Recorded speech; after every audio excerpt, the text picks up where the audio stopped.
FIR form இப்போதைக்கு அவசியம் கிடையாது. ஏன்னு கேட்டிங்கன்னா, இப்போ எங்களோட ஜென்ரேட்டர் இருக்கே, சரி நாங்கள் ஓட்டு போடுறோம், ஓட்டு போடல பேசிடலாம். ஆனால் எங்களுக்கு முன்னாடி இருக்கிற அப்பா போட்டாங்க, அவங்களுக்கு தாத்தா போட்டாங்களான்னு கேட்குறாங்க. அது எங்களுக்கு தெரிய போகிறது கிடையாது. சரி அப்படி தெரிஞ்சால் கூட இப்போ அதை கண்டுபிடிச்சி சொல்கிறது யார்? எங்களுக்கு ஆள் கிடையாது. ஃபார்ம் கொடுத்துட்டு வரைக்கும் போயிடுறாங்க, ஃபில் பண்ணி கொடுத்துட்டு போயிடுறாங்க. அது எக்ஸ்பிளைன் பண்ணுறதுக்கும் ஆள் கிடையாது. எங்களுக்கு உதவி பண்ணுறது ஆளுங்க வராங்க, டிஎம்கே ஆளுங்க வராங்க, வந்து ஏதாச்சும் நாங்கள் டவுட்டு கேட்டால் அவங்க ஹெல்ப் பண்ணுறாங்க தவிர்த்து அவங்க எங்கள் ஓட்டை நாங்கள் இதுக்கு போடணும்னு சொல்லலை, இதுக்கு எங்களுக்கு எல்லாமே செய்யணும்னு சொல்லலை. ஏதோ ஹெல்ப்புக்காக ஏரியாக்குள்ளே வந்து அவங்க செய்கிறாங்க. இப்போ டவுட்னா நாங்கள் யாரை போய் கேட்குறது? ஃபார்ம் கொடுத்துட்டு போயிடுறாங்க, நீ இதை பண்ணுங்கள் அது பண்ணுங்கள் ஃபோட்டோ ஓட்டுங்கன்னு சொல்லிடுறாங்க. நாங்கள் யாரை போய் கேட்குறது?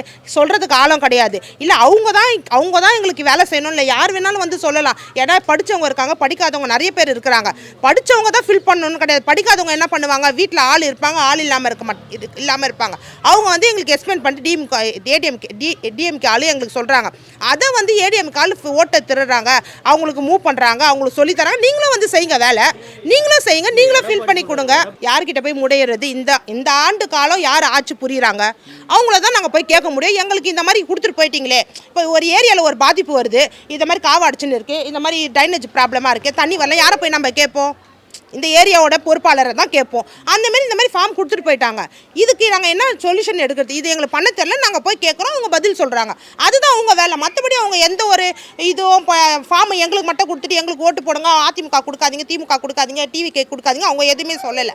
எங்களுக்கு தெரியாது தான் அவங்க ஃபில் பண்ணுறாங்க, அவ்வளோதான். ஃபில் கூட பண்ணல, நாங்கள் பண்ணிக்கிறோம், அவங்க எக்ஸ்பிளைன் பண்ணுறாங்க. அதுதான் அவங்களோட வேலை. இப்போ தான் விஜய் அரசியலுக்கு வந்திருக்காரு. இதுக்கு முன்னாடி எதுக்கு ஓட்டு போட்டிருப்பாங்க? எதுக்கோ ஓட்டு, டிஎம்கோ ஏடிஎம்கோ எதுக்கு ஓட்டு போட்டாங்க யாருக்கும் தெரியாது. இப்போ தான் அவர் அரசியலுக்கு வந்து ஓட்டு எலெக்ஷன் நடந்திருந்தா கூட அவங்க மக்கள் ஓட்டெல்லாம் திருடுறாங்கன்னு சொல்ல வாய்ப்பு இருக்குது. இப்போ தான் அரசியலுக்கு வந்திருக்காங்க. எப்படி யார் இவங்க கட்சின்னு எப்படி ஓட்டை திருட முடியும்? என்னோட கொஸ்டின். சாதாரணமாக யோசிக்கலாம். ஏன்னா இப்போ தான் அவரும் அரசியலுக்கு வந்திருக்காரு. அவரும் வின் பண்ணல, யாரும் வின் பண்ணல.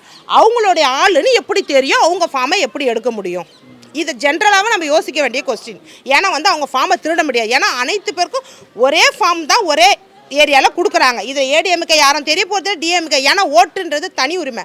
அவங்கவுங்க போயிட்டு அவங்கவுங்க யாருக்கு போட, நான் இன்றைக்கி உங்ககிட்ட ஒரு ஆள் போடுவேன், ஆனால் அங்கே போய் வேறு ஆள் போட, அந்த மாதிரி தான். ஆனால் யாருக்கு போடுவான்னு தெரிய போகிறது கிடையாது. அவங்க ஓட்டு திருடுறதுக்கு வாய்ப்பே கிடையாது, ஃபார்மை எடுக்கிறதுக்கும் வாய்ப்போ கிடையாது. ஏன்னா இந்த வாட்டி தான் ஒரு ஆட்சிக்கு வந்திருக்கிறார், அரசியலுக்கு வந்திருக்கிறாரு. இனிமேல் போட்டு இவங்க ஆள் அவங்க ஆள் ஓட்டு போட்டால் தான் தெரிய போகுது. அதுக்குள்ளே அவருடைய ஃபார்மை எடுக்கிறதுக்கு வாய்ப்பு கிடையாது சார்.